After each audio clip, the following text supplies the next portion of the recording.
Olá, eu sou a Cristina. E eu sou o Bruno. Bem-vindos à nossa conversa.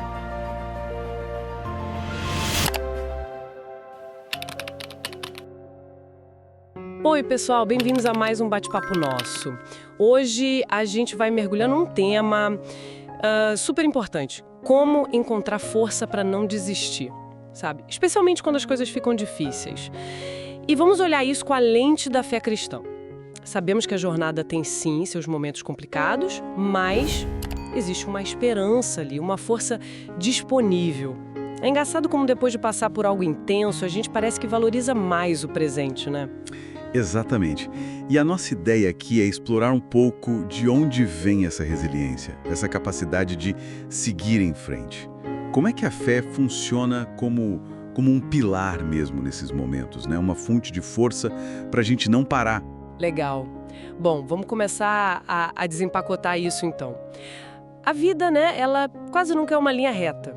A gente celebra os picos, as conquistas, Sim. mas a verdade é que entre um pico e outro existem os vales. E, assim, enfrentar essas fases mais baixas faz parte, né? Não tem como fugir. Pois é, e o fascinante, eu acho, é que a fé de verdade, aquela fé genuína, muitas vezes ela não só aparece, mas ela se fortalece justamente nesses momentos, nesses vales. Tem um exemplo de Paulo, né?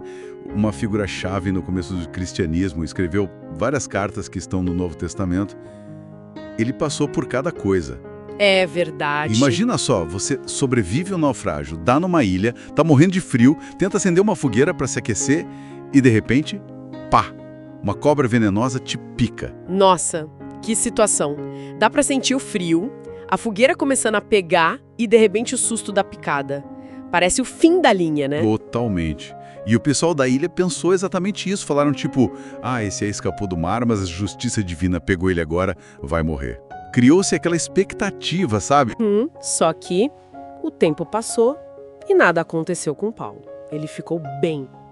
Aí a reação do povo mudou completamente. Primeiro julgaram, depois ficaram admirados, quase com medo. Que virada. Sim, e o ponto central ali que eu acho incrível é que a sobrevivência dele, a força dele, não dependia do que os outros achavam ou se a situação era boa. Vinha de algo maior, de um propósito, da presença de Deus com ele. Entende? Entendo. E essa história de Paulo me faz pensar numa coisa.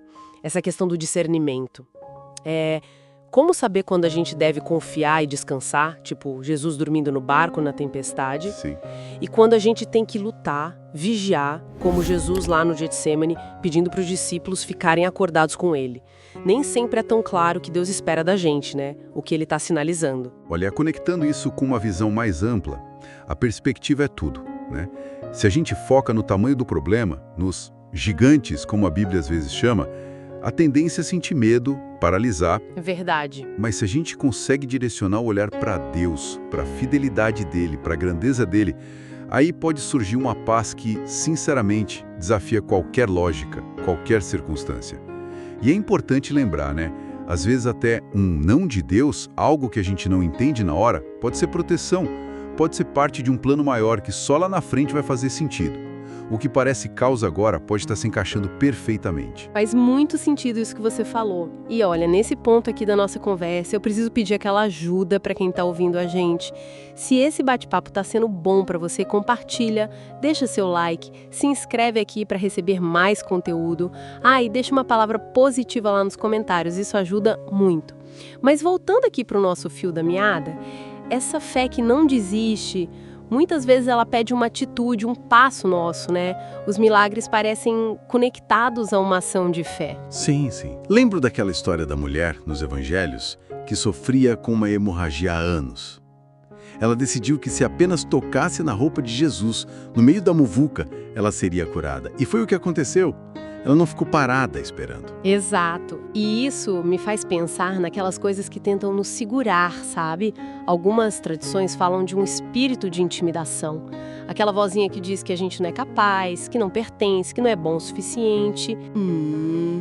Conheço essa voz. Pois é, mas a fé dá uma autoridade interna para a gente confrontar isso. Pense em Daniel, o profeta hebreu lá na Babilônia. Um ambiente totalmente contra a fé dele, hostil mesmo, Mas ele se manteve íntegro, orou e, segundo a história, ele prosperou, teve influência ali. Isso aponta para um poder que está disponível para a gente, né?